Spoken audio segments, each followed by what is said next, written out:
Muito boa tarde, bem-vindos ao Museus e Companhia, um programa dedicado ao património em geral e especialmente aos museus, divulgando as suas coleções e atividades. Um programa premiado em 2023 pela APOM, Associação Portuguesa de Museologia, na categoria de Prémio Trabalho Jornalístico.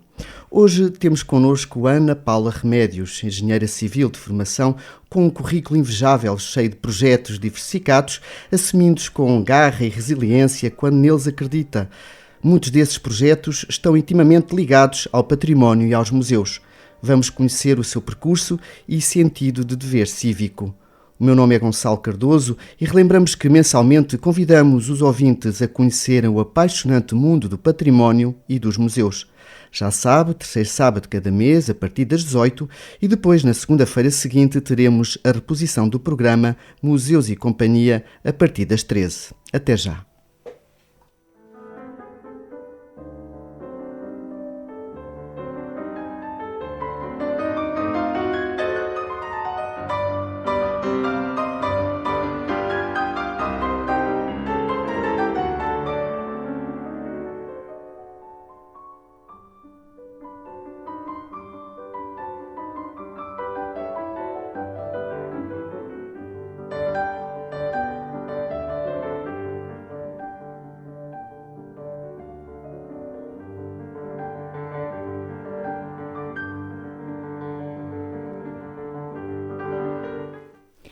Olá, muito bom dia, Ana Paula Remédios. Bom dia, não, boa tarde. Parece que acordei há pouco. Boa tarde, Ana Paula Remédios. Obrigado por estar aqui connosco neste programa ABC Portugal. Fez boa viagem de Abrantes até Orém? Boa tarde. Fiz uma boa viagem com frio e chuva, mas aqui estou e antes de mais gostava de agradecer o gentil convite da Rádio ABC Portugal para aqui estar e ainda agradecer muito mais ao Gonçalo, com quem tenho sempre conversas muito interessantes e que me criou este desafio de estar aqui presente. Esta gravação. Nós é que agradecemos e é uma honra para nós tê-la aqui neste estúdio e em Orém, portanto vai estar muito bem, muito bem. Olha, fala-nos um pouco de si, onde é que é natural, qual foi o seu percurso até aqui? Hoje é sábado e como sendo sábado não é dia de semana de trabalho, vou ser um bocadinho brincalhona. Eu costumo dizer que sou rafeira, rafeira de sangue. Porque os meus antecedentes são de Goa, eu nasci em Moçambique, sou a terceira geração que nasceu em Moçambique, filho de ascendentes goeses, e do lado do materno, os meus avós eram uma portuguesa e uma italiana. E bravo, então, bravíssimo. Bravíssimo. Por isso eu costumo dizer de sangue que sou rafeira, mas tive de facto uma ascendência interessante, porque aquilo que eu sou, deduzo que seja de toda a vivência que tive com os meus pais e os meus avós. Do lado do meu avô paterno, que era médico e tirou o curso em Edimburgo, e imagine, eu às vezes ponho-me a pensar como é que há tantos anos um pai incentivou o filho a estudar medicina em Edimburgo e o filho também tirou o mesmo curso em Edimburgo e eu durante a minha infância ouvia falar muito em medicina. Do lado materno veio a parte toda mais cultural. A minha mãe tirou o curso de conservatório de piano, foi aluna do Viana da Mota. E, portanto, essa ligação foi muito importante para criar uma vivência diferenciadora. Viana da Mota, com que abrimos o nosso programa e terminamos o genérico com Viana da Mota. Fantástico.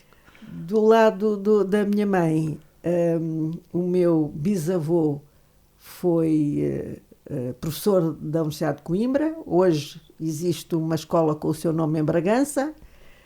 O meu avô era uma espécie de adido cultural em Roma, por isso é que a minha mãe nasceu em Roma e namorou-se de uma la bella italiana.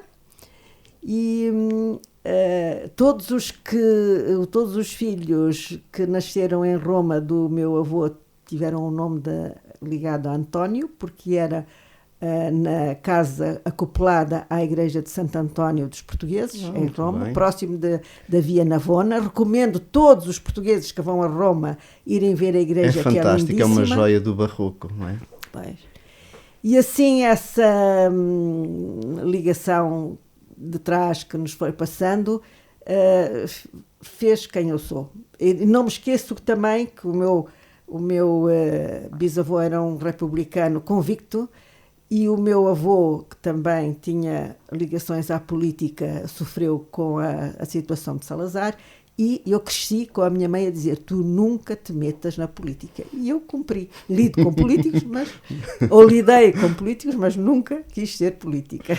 Muito bem. Então como é que foi o seu percurso escolar, digamos assim? Comecei a estudar em Lourenço Marques, até ao 3º ano da Engenharia Civil. Entretanto, dá-se o 25 de Abril e o meu pai achou que com a independência, com a proximidade do dia da independência, que não era a altura de continuarmos a viver em Lourenço Marques, porque começou a haver alguma perturbação. E então, quando resolvemos vir para Portugal, eu fui para o 3º ano da Engenharia Civil. Eu queria ser arquiteta, mas contudo, como não havia arquitetura naquela altura em Moçambique, inscrevi-me em Engenharia, uma vez que havia cadeiras que podiam ser mais tarde haver correspondência no curso de Arquitetura. Mas depois, quando vim para Portugal, continuei no Instituto Superior Técnico, acabei o curso de Engenharia Civil e pronto, aqui estou. Entretanto, como é que foi essa adaptação de vir de África até aqui para o retângulo da Europa? Como retornada. Foi bom. Não houve problemas. Achei até que o curso de engenharia era mais fácil daquilo que eu imaginava no Instituto Superior Técnico, e comecei a inscrevi-me num primeiro semestre, mas no segundo semestre já matriculei em 2 semestres, porque achei que seria fácil eu conseguir suportar tantas cadeiras e passar, e foi o que aconteceu.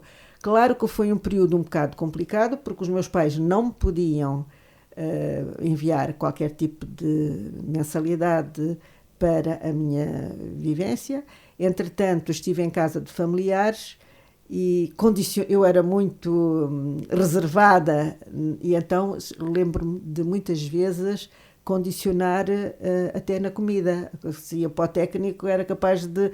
E começou um bolinho de arroz e não mais, porque não tinha muita capacidade financeira. Mas tudo isso faz-nos ser quem somos, faz-nos ter um outro respeito pela vida e pelas dificuldades da vida. Sim, é um período conturbado. Eu recordo que li há pouco tempo o livro de... Há pouco tempo, não, já foi há alguns anos, e reli há pouco tempo, de Dulce Maria Cardoso, que é o retorno, a dificuldade que muitos sentiram nessa época, mas no geral depois foram bem integrados. Eu acho que sim, que fomos bem integrados. Eu também não tive muitas dificuldades nisso, porque já desde os meus 15 anos que vinha regularmente a Portugal e que estava em casa de pessoas de família. E como continuei, era como se estivesse com os meus segundos pais, não é? Mas não foi um choque cultural, não foi um choque, como muitos outros tinham nascido lá há várias gerações. Não foi fácil. Sim, senhor. Depois de se formar, portanto, licenciar em Engenharia Civil, como é que foi entrar no mercado de trabalho na altura? Eu acabei o meu curso e, como deve imaginar, como estava à custas de pessoas de família, tinha que arranjar logo um emprego. E então mandei os meus currículos para tudo o que era sítio, para ver se conseguia. E ao fim de 6 meses recomendaram-me ir à Praça do Comércio, porque havia lá um sítio que uma pessoa podia se inscrever e podia arranjar emprego como engenheira civil. E foi o que eu fiz, resultou. E foi muito engraçado, por acaso, essa primeira entrevista, porque a pessoa era um engenheiro que me estava a fazer a entrevista, achou o meu currículo muito extraordinário, porque eu dizia que jogava ténis e tocava piano, e ele disse que eu nunca tinha visto, fartou-se de brincar comigo sobre isso. Não sei se foi por isso que engraçou comigo, e então diz-me: olha, volte para trás e diga-me para que sítio é que quer ir. E eu, quando voltei para trás, vi um mapa de Portugal e vi uma série de localidades onde havia os serviços para onde eu me estava a candidatar. E eu reparei no nome e eu digo-lhe, isto é o gabinete de apoio técnico. Então eu estive a semana passada em Santarém. Esteve em Santarém. Com quem? Olha, fui à procura do meu colega e disse o nome do colega. Ele disse, olha, então pegou numa caneta e no papel que tinha à sua frente escreveu com 20 centímetros de altura a palavra Abrantes. O seu colega vai como diretor para o Gabinete de Apoio Técnico de Abrantes e a senhora vai para lá para ajudar. Assim. E assim foi a sua chegada a Abrantes. Foi. Não tinha referência, qualquer referência a Abrantes. Nenhuma. E Abrantes era mesmo no fim do mundo, porque nessa altura... Como é que foi essa adaptação? Levava-se 3 horas para chegar de Lisboa a Abrantes, vindo por Almeirinha, por esse período todo, por esse percurso todo... pelas curvas todas do Tramagal, que eu nunca mais me esqueço, que uma pessoa chegava sempre a Abrantes enjoada, mas eu acho que bebia água da fonte de Abrantes, porque lá fiquei. E comboio, na altura... Por acaso tínhamos amigos, eu na altura estava na casa de pessoas de familiares que viviam em Monte Estoril. E, entretanto, no serviço para onde eu fui, haviam pessoas também da linha de Estoril. E então andávamos sempre de boleia para cima e para baixo. Uhum. E, portanto, foi para o Gabinete de Apoio Técnico de Abrantes desde 85 a 2005, é isso? Desde 80 e... Sim. Uhum. Desde 1985. Depois estive até 2013... passei para a Comunidade Intermunicipal do Médio Tejo. Ok. E enquanto diretora do gabinete desse apoio técnico em Abrantes, que tipo de trabalhos é que desenvolveu e se algum desses trabalhos já tinha a ver com o património? Os gabinetes de apoio técnico foram criados para dar apoio na infraestruturação da região onde estavam inseridos. E inicialmente eu ainda estive há alguns anos como técnica e é muito engraçado que hoje em dia quando encontro pessoas digo, vivo em tal sítio, olha a rede de águas e a rede de esgotos foi eu que a calculei, porque foram muitos os trabalhos que fiz antes de ser diretora. Sempre trabalhei mais na área do abastecimento de água, na área das redes de esgotos e dos arruamentos. Mas às vezes, não sei se é o caso, encontram barreiras, entre aspas, com escavações e encontrar vestígios arqueológicos. Não houve nenhuma situação dessa? Não houve muito, não houve muita dessas situações, porque nós trabalhávamos mais nas zonas rurais, em Mação, em Constância, pronto, mesmo em sítios recônditos. E foi muito interessante conviver com as pessoas e levá-las a aceder com grandes cortes que fazíamos para criar os arruamentos e as redes de água e de esgotos nessas povoações.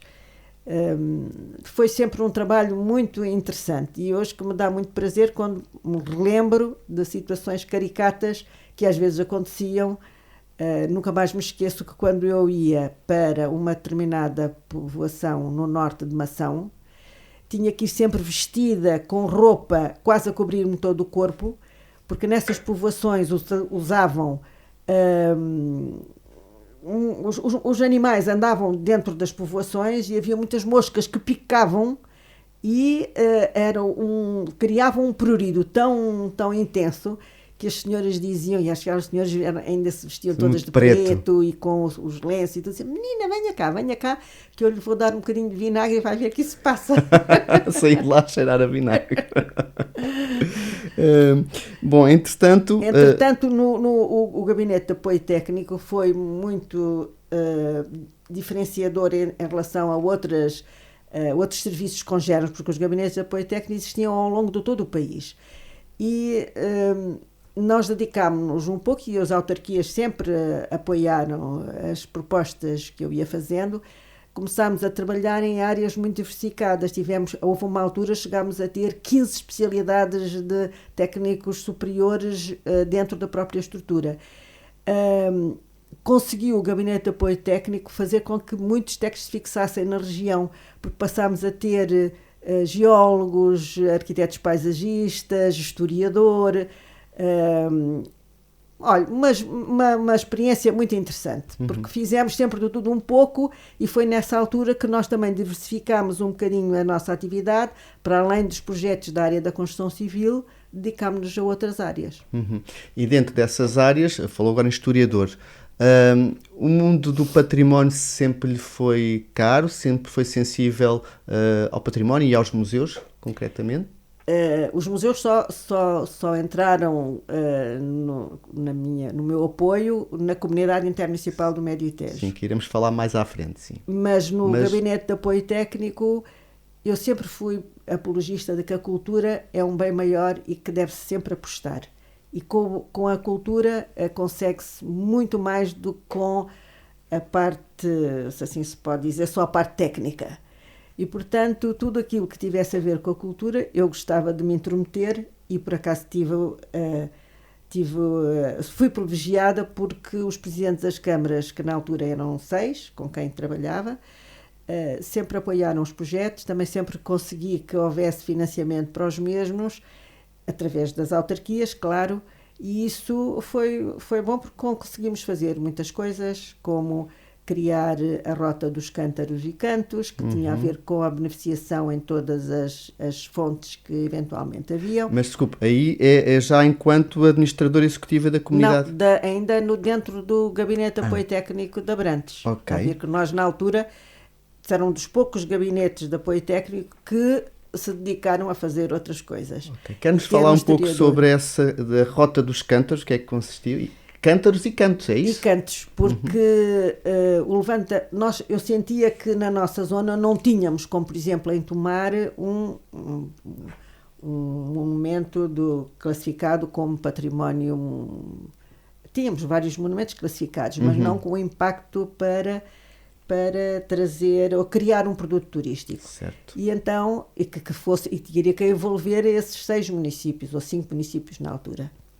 Então lembrei que criar esta Rota das Fontes, em que, para além de todo o trabalho de recuperação ou de beneficiação da fonte, tínhamos que fazer levantamento histórico, tínhamos que saber as histórias que aconteceram naquela fonte, contá-las e criar percursos. E foi isso portanto, que fizemos. Essas histórias, essas lendas ligadas, lá está o património imaterial, que em 2002 não se falava tanto, não é? Mas fico triste porque há muitos projetos que não foram contemplados, porque os projetos tinham todas as áreas necessárias, desde o acesso ao arruamento, a iluminação, o tratamento paisagístico, a recuperação. São projetos muito complexos. E muitos deles estão feitos e ainda não concretizados, que é pena. Mas esse trabalho levava a que se tivesse que construir um placar, e em todas as fontes que foram recuperadas tinham esse placar com a identificação de tudo aquilo que eu lhe disse, a história, os sítios próximos a visitar. Pronto, foi um projeto muito interessante.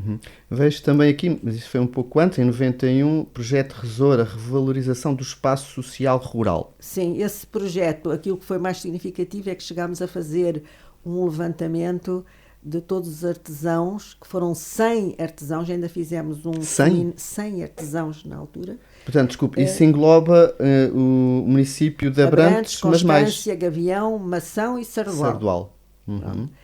E esse projeto foi muito bem aceito por todos os artesãos. Foi pena que não tivéssemos conseguido dar sequência, porque a minha ideia é que os mesmos pudessem ter formação específica para melhorar o seu trabalho.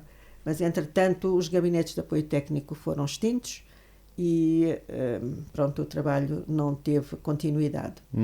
Mas ainda dentro desse gabinete de apoio técnico, também vejo aqui no seu extenso currículo o projeto de apoio turístico, PAT, é isso? Roteiro turístico e roteiro gastronómico. Sim, isso foi dos primeiros documentos que se fez no próprio serviço, que teve a ver com um levantamento de toda a restauração existente na zona, de todos os produtos regionais, e criou-se então um primeiro documento, um prospecto turístico, que teve a ver com a valorização dos produtos endógenos da nossa região e um incentivo às pessoas a virem em função da restauração que foi possível identificar, sempre esse trabalho feito com o apoio dos municípios que tinham a responsabilidade de classificar os elementos a colocar nesse catálogo. E sentiu que nesses projetos, agora, por exemplo, do roteiro gastronómico, houve retorno, houve um maior interesse por esse património gastronómico nessa região? Será o Maranhão? Será? Não, o Maranhão é da Sertã. Da Sertã, ok.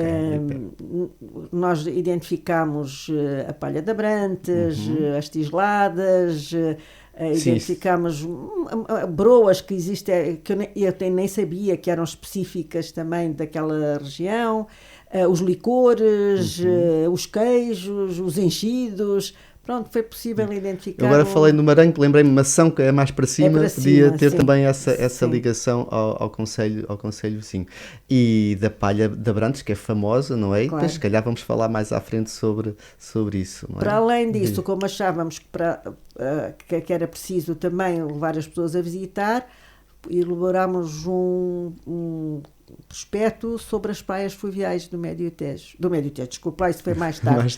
Isso foi daqueles 5 municípios, também foi muito interessante porque não tínhamos a noção de que tínhamos tanta coisa boa e ao fazer o levantamento num conjunto de 5 municípios, pronto, bem ao de cima, situações muito pertinentes e que foi possível. Que tiveram um pouco adormecidas as praias fluviais e que nos últimos anos houve uma revitalização, os passadiços, a criar condições para estar, está um pouco na moda, não é? Atualmente. Claro, sim, é bom para preservar e dar a conhecer esse património natural. Vamos fazer um breve intervalo e já voltamos após o período comercial. Até já. ABC Portugal 92.3 ABC Portugal 92.3 FM é muito melhor. Procura um lugar para almoçar com a família que seja agradável, com requinte e conforto?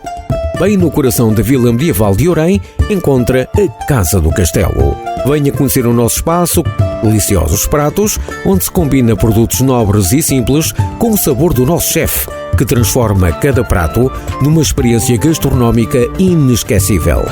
Venha à Casa do Castelo e tenha prazer em comer bem. Conheça também a nossa esplanada e a carta de vinhos de qualidade superior. Entre em contacto através das nossas redes sociais ou do número 914-140-039. Casa do Castelo, na Vila Medieval de Orém. Esperamos por si.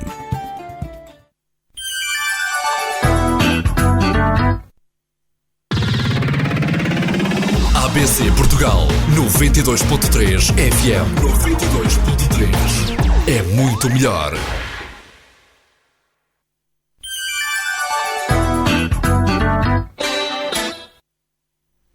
E voltamos à conversa com Ana Paula Remédios, a convidada especial deste Museus e Companhia. Antes de falarmos enquanto administradora executiva da Comunidade Intermunicipal, faltou aqui talvez referirmos a um projeto enquanto diretora do Gabinete de Apoio Técnico de Abrantes, num projeto muito interessante que são as Rotas Divinas. Que rotas divinas são estas? Só o título merece alguma reflexão, não é? Pois, e na altura foi mesmo reflexão, porque com esse nome houve um presidente da Câmara que achou que não era o nome mais correto.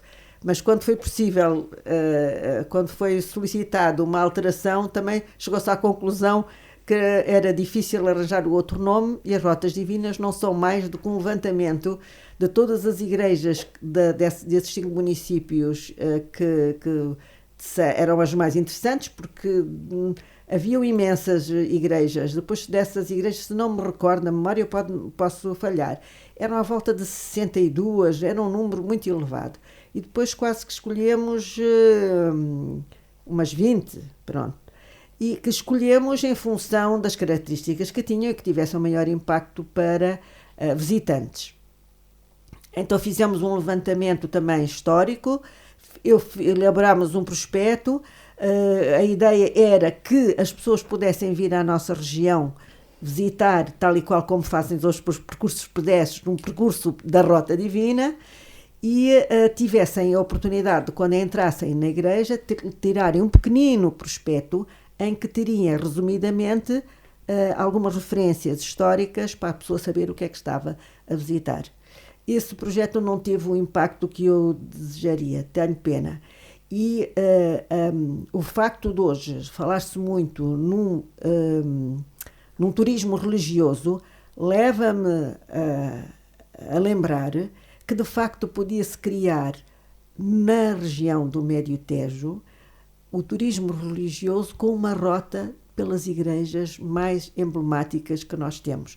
Eu acho que isso, não sei se está em curso, mas acho que seria muito pertinente, porque se as pessoas, há 6 milhões de visitantes que vêm a Fátima, essas pessoas têm uma afinidade à parte religiosa, que poderá ser muito interessante criar essa rota com, claro, sempre feita com algumas referências que possam ser chamativas, porque quando uma pessoa vai a uma igreja, normalmente são em centros históricos, levá-las a ir à igreja e depois visitar a povoação onde elas estão inseridas. Por vezes o que eu ouço falar é que há algumas barreiras nesse aspecto, porque muitas das igrejas estão fechadas. Às vezes aparece nas rotas... Sim, mas na altura nós falámos, há uma experiência muito interessante, eu agora não sei referir-me se é de Santarém ou aqui nas proximidades, que as chaves das igrejas são entregues a determinadas pessoas que a igreja tem confiança e, em função das pessoas que as vêm visitar, elas estão preparadas para abrir.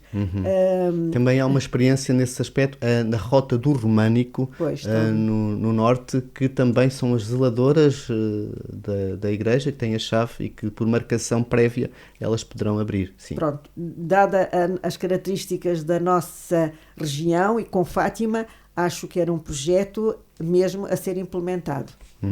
Fica aqui a sugestão. Depois, então, em 2006, administradora executiva da Comunidade Intermunicipal da Região do Médio Tejo. Muito comprido este título e tão muito desafiante, não é? Portanto, Comunidade Intermunicipal. Como é que foi aceitar este desafio, a sair do ambiente de Abrantes, está bem que ia para outros municípios ali vizinhos, e vir para Tomar, que era aí a sede, é ainda, não é? A sede da Comunidade Intermunicipal. Foi uma provocação do ex-presidente da Câmara, António Paiva, a quem eu muito agradeço ter-me impulsionado a aceitar. E, eventualmente, para o facto de eu estar já habituada a trabalhar para 6 municípios, aqui vinha trabalhar para 13 municípios, foi fácil. Vinha com um objetivo específico, que tinha a ver com o Médio Tejo Digital, que era um projeto que estava muito parado, era da volta de, se não me engano, de 10 milhões de euros de investimento que tinha que ser feito para todos os municípios, e que foi com essa incumbência que vim trabalhar para a comunidade intermunicipal para pôr em andamento o tal projeto. E como é que foi recebida? Encontrou as ferramentas necessárias para... Sim, a Casa Comunidade Intermunicipal do Médio Tejo é um serviço onde os fundos comunitários são a pedra fulcral para o seu desenvolvimento. E, portanto, o dinheiro tínhamos que ter os meios e tínhamos que definir estratégias para implementar aquilo que estava definido. Não foi fácil, tínhamos também o apoio do Instituto Politécnico de Tomar, mas acho que depois de muitos estrangulamentos que houve, conseguiu-se definir um projeto interessante, não na expectativa que na altura tinha-se por parte da empresa que nos dava apoio, que era quase criar um indivíduo da região do Médio Tejo, teria um número específico, tinha uma identificação. Hoje talvez não tivesse lógica essa forma de atuação, mas todas as câmaras hoje estão bem infraestruturadas e existem projetos que só na região do Médio Tejo são pioneiros, e podia dar a identificação de alguns sobre, por exemplo, o transporte a pedido. o transporte a pedido, por exemplo, os sistemas de informação geográfica que de facto estão muito desenvolvidos e muitos outros. E trabalhar com tantos municípios, já estava habituado, mas tem que ser ali um jogo de cintura ou um jogo de sedução, entre aspas, para haver consenso para determinados projetos? Os consensos têm que ser sempre feitos através dos presidentes de Câmara, que em reuniões olha, já nem me recordo bem dos nomes que se davam à reunião intermunicipal, as reuniões da comunidade intermunicipal, era fácil, porque havia necessidade de concretizar os projetos que eram financiados e a partir daí era o diálogo que tínhamos que fazer com representantes dos municípios para cada área. Se estivéssemos a trabalhar na área informática, era com os engenheiros responsáveis informáticos de cada município e, portanto, as coisas decorriam e acho que ainda hoje decorrem muito bem. Sim, senhor. Agora, mais ligado ao mundo dos museus, 2017, creio terá sido então criada a rede de museus e núcleos museológicos, a divulgação online. Portanto, foi uma análise preliminar, é o que está aqui então no seu currículo. Como é que surgiu este projeto, este desafio ligado aos museus e núcleos do Médio Tejo? Trabalhar em rede é fundamental para se conseguir escala e atingir determinados objetivos. A partir de 2013, eu deixo de ser secretária executiva da comunidade intermunicipal e passo a ser uma técnica a trabalhar na própria estrutura. Então, nessa altura, e dado que eu sempre trabalhei em rede, propus ao secretário executivo que definíssemos uma série de grupos de trabalho. Criámos muitos grupos de trabalho que foram fundamentais para o desenvolvimento específico de determinadas áreas. Um deles foi a rede dos museus. Também a rede das bibliotecas municipais. Arquivos, uma série deles. Ligado também ao património e à cultura. Portanto, eu estava um pouco responsável em ligação com o secretário executivo Miguel Pombeiro e os municípios também aprovaram este trabalho e foi assim que nasceu. A rede foi criada em setembro de 2017, mas só em setembro de 2018, um ano depois, é que começámos a ter reuniões com todos os representantes dos museus. E porque foi aí que nos conhecemos. Foi aí que nos conhecemos. Foi muito importante fazer um documento que as pessoas tivessem consciência da pertinência de um trabalho em conjunto. E por isso nós levámos quase um ano, depois foi preciso recrutar pessoas, consegui pessoas da área, ligadas, se não me engano, ao Instituto Politécnico do Tomar, que estiveram a trabalhar e fizemos um primeiro documento em que, nessa altura, conseguíamos provar que dos 54 museus e núcleos museológicos do Médio Tejo, só alguns é que tinham a identificação de qual era a morada, de qual era o contacto telefónico. Portanto, havia ainda muita informação dispersa e que era preciso normalizar para criar um produto turístico e que me deu ontem muita satisfação, que eu quis testar.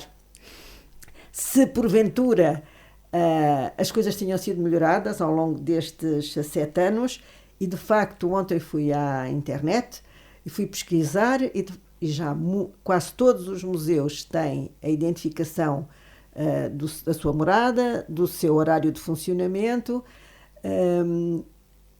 da sua localização geográfica, porque hoje em dia as pessoas que se deslocam normalmente de carro já têm sistemas que lhes permite chegar porta a porta em função dessas coordenadas e, portanto, deu muita satisfação, de além de encontrar que estes dados já estão disponíveis, haver muitos mais daqueles museus que inicialmente estavam disponíveis em sites.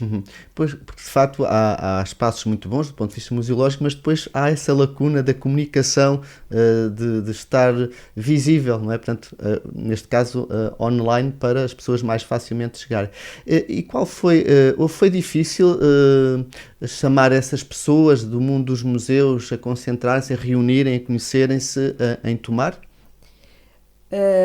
Como deve imaginar, quando fizemos o levantamento, eram 54 os sítios que encontramos, que eram possíveis de desenvolver para tornarem-se, nessa altura dos 54, só 4, se não me engano, eram museus, classificados de acordo com a legislação em vigor. Portanto, havia um longo trabalho a fazer para dos outros 50 estarem preparados, de acordo com a legislação, para irem progredindo até passarem a ser chamados legalmente como museus. Aquilo que me parece é que, em relação a alguns dos que já estão hoje visitáveis e em boas condições, faltam alguns que tenham um site. Eu acho muito importante. Eu não sou expert nesta área, como o Gonçalo sabe, sou engenheira civil, mas li algumas coisas para poder ajudar aqui o grupo a definir estratégias.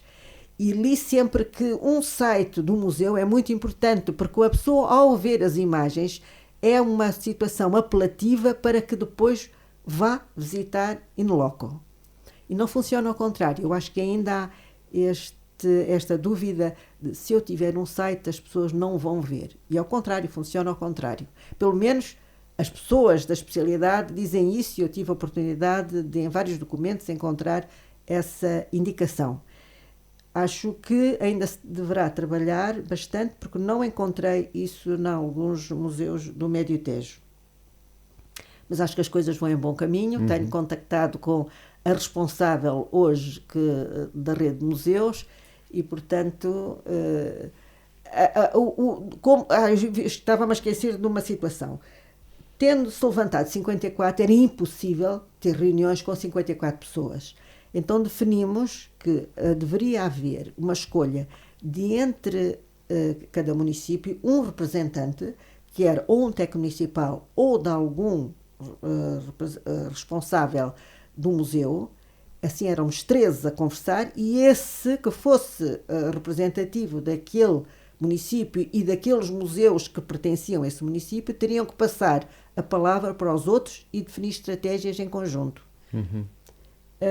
Não sei se está a ser isso seguido, mas... Porque foram criados subgrupos de trabalhos na área uns mais na comunicação, outros na conservação e restauro e por aí fora, e depois anualmente há um encontro de museus. Há um encontro, por acaso convidam-me sempre, eu fico muito grata por isso, porque eu vou acompanhando os trabalhos.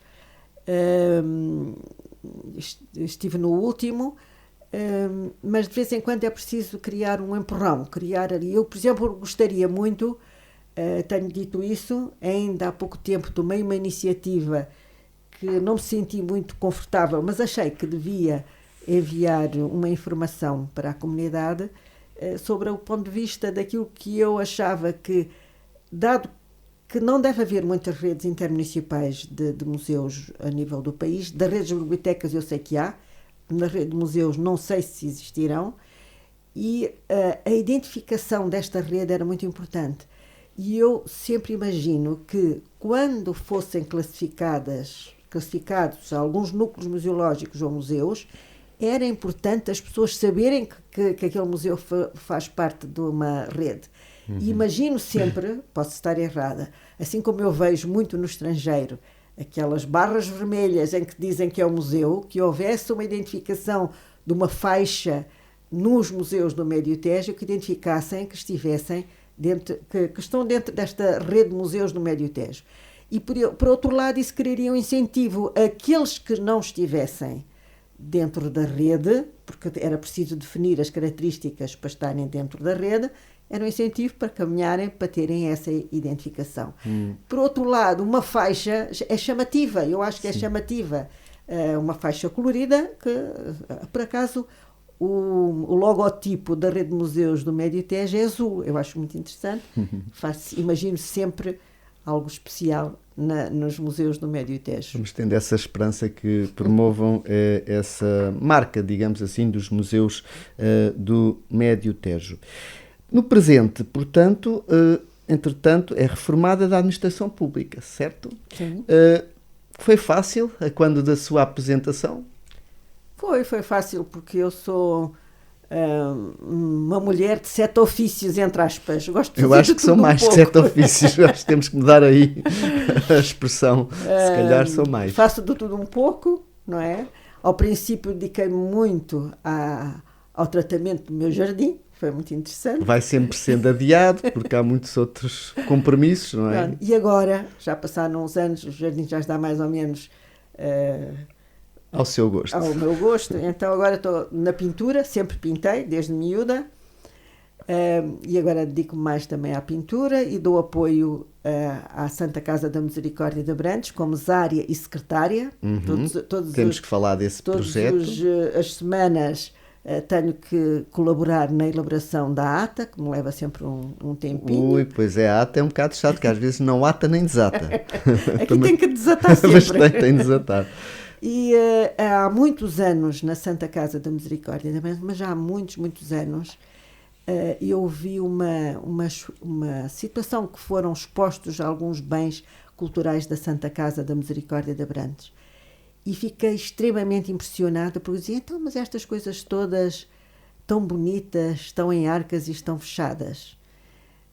E isso nunca mais me esqueci. Portanto, quando passei a ser secretária e mesária da Santa Casa, incentivei os provedores a desenvolverem um núcleo museológico. Portanto, neste momento é responsável pela elaboração de um estudo preliminar desse núcleo museológico da Santa Casa da Misericórdia de Abrantes. Sou, não sei se serei responsável, mas estou com o apoio do provedor, estou a dar um impulso para que se efetive. Com o ex-provedor da Santa Casa da Misericórdia de Abrantes, Alberto Margarido, aprovou-se a constituição do núcleo. Com este provedor, João Pombo, estamos já numa fase muito distinta. Conseguiu-se fazer, em novembro do ano passado, o primeiro encontro dos museológico da Santa Casa da Misericórdia de Abrantes, que foi muito interessante, que vieram pessoas de fora e que deram-nos razão para a Constituição, porque tivemos o cuidado de fazer no sítio onde vai ser o futuro núcleo museológico uma antevisão do que poderá ser. Portanto, é um edifício... Ele vai ser constituído por aquilo que já existe e mais 3 salas. Certo. Candidatámos-nos o mês passado ao Fundo Rainha Dona Leonor. Estamos muito esperançados que Incrível. seja financiado. Para a semana vamos ter uma visita. Esperemos que nos digam que tem pernas para andar. Ainda por cima, não sendo eu expert, tive que ajudar a elaborar a candidatura. Nem imagina as dúvidas que eu senti, que tinha que definir os plintos e os custos dos plintos. Portanto, tive que e das mesas para indicar para o equipamento do núcleo museológico. Mas pronto, tudo isto são desafios. Neste momento estamos à espera que a candidatura seja aprovada. Como deve imaginar, uma instituição de solidariedade social vive sempre com muita dificuldade. Claro. E, portanto, o núcleo só se concretizará se tivermos este apoio. Pois, portanto, torna sempre muito difícil, às vezes, em termos orçamentais, lá está, sim, o apoio. Mas houve um trabalho que foi definido pelo Gabinete Cultural da União das Misericórdias Portuguesas que foi fundamental para a constituição deste núcleo. Eles fizeram um levantamento de 134 fichas de bens que existem na Santa Casa. 134.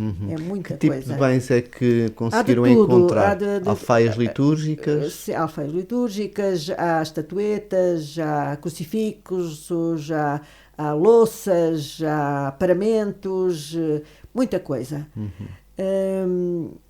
Claro que não vai-se fazer a exposição de todos os bens, vão ter que ser selecionados, vão ter que ser restaurados. Uma área para as reservas, para... Pois, vai ser difícil, mas vamos arranjar essa situação. E, por exemplo, a parceria com o município de Abrantes está previsto? Sim, está previsto. Porque não só, eu acho que é fundamental essa parceria com o município, porque consideramos que este polo turístico que vamos constituir é mais um, porque Abrantes está a apostar muito nos museus. A Igreja da Misericórdia, a Sala do Definitório, o claustro, que são sítios já classificados. Uhum. E agora, no fundo, é um complemento daquilo que vamos fazer de um espaço que hoje já é muito visitado.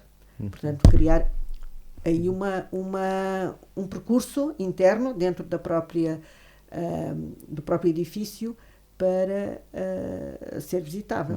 E está previsto, ou já houve alguma atividade relacionada com os utentes da Santa Casa de Misericórdia, relacionado com as coleções, com o museu, alguma visita? Sim, há pessoas, os utentes que ofereceram, sempre ao longo do tempo foram oferecendo também algumas coisas que irão ser expostas. Não sei se era nesse sentido que estava a perguntar. Sim, ou colaboração em alguma parte, porque alguns utentes terem alguma capacidade para de certa forma, no acolhimento ou... Ainda não chegámos a essa fase, estamos na fase da implementação na ajuda. A nível da área da construção civil, mas claro que tudo isso pode ser até um incentivo de ocupação do seu tempo, em vez de estarem sentados numa cadeira, como é muito usual nos lares encontrar pessoas nessa situação, haver uma interação com alguns que estejam mais ativos para darem esse apoio. Uhum. E, portanto, também as pessoas, ao verem determinados objetos religiosos, se calhar vai promover a doação de mais objetos. Tem que prever isso, não é? Porque pelo menos o responsável do Gabinete Cultural da União das Misericórdias Portuguesas disse isso mesmo, que no momento em que uma pessoa começa a ter este tipo de atuação, de criar um núcleo museológico, muitas pessoas começam a doar alguns bens. Eu própria estou a pensar em doar algumas coisas que acho que ficarão melhor no núcleo museológico do que entregues às minhas filhas, porque possivelmente terão dificuldade em saber o que fazer com elas. E assim estarão expostas. Uhum. Estamos quase a terminar o nosso programa. Podemos terminar com algo doce, porque eu vejo que é sócia da Associação Cultural Palha de Abrantes. Que doce associação é esta? Olha, é uma associação muito interessante que desenvolve trabalhos ligados mais à cultura, mais ao apoio de crianças, apoio de crianças no sentido do apoio extracurricular. E eu sei que tem definido projetos muito importantes, com prémios, e até acho que podia ser dada a esta associação um outro apoio, porque não só desenvolvem projetos, como somos responsáveis pela passagem de filmes com outro tipo de cariz, que não é, normalmente passam no Centro Cultural de Sardual, e a Palha de Abrantes acho que vive com algumas dificuldades, até a nível de espaço para o desenvolvimento das suas atividades. E é pena, porque culturalmente devíamos sempre dar um grande apoio às associações que se manifestam disponíveis para ter este tipo de trabalhos com as pessoas. Certo. E em relação propriamente ao produto, Palha de Abrantes? Palha de Abrantes é a Palha de Abrantes desde sempre. Portanto, esta associação não tem a ver com o doce Palha de Abrantes. Não, criou foi o nome que é a marca, uma das marcas de Abrantes. Sim. E quem é que vence mais? É a Palha de Abrantes ou a tigelada?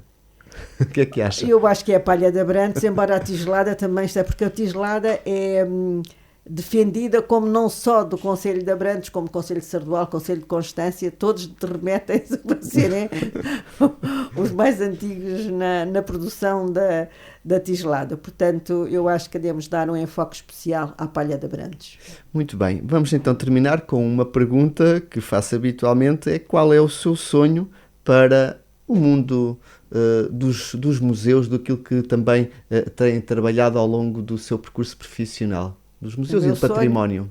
O meu património, do património, eu acho que o que falta é um melhor reconhecimento no impacto que estes equipamentos podem ter, porque não são só espaços visitáveis, podem estar associados, como estão no Médio ITES, fiquei muito contente por saber isso, com as escolas, em que, através dos museus, pode-se ensinar muito aos mais jovens de quem fomos e daquilo que seremos no futuro. Muito bem, Ana Paula Remédios, muito obrigado por estar aqui presente, pelo seu trabalho, o seu testemunho sempre entusiasmado, e os nossos ouvintes só ouvem, não veem, mas sempre com um grande sorriso que a nossa convidada fala com entusiasmo dos seus projetos. Foi muito bom tê-la aqui no estúdio. Eu é que tenho que agradecer, Gonçalo. Muito obrigado por este desafio. Um grande abraço museológico, ou seja, um abraço que se conserva. Caros ouvintes, despedimos-nos e visite sempre um museu perto ou longe de si. Já sabem, Museus e Companhia, no terceiro sábado de cada mês, aqui na ABC Portugal. Estejam atentos, obrigado e até lá.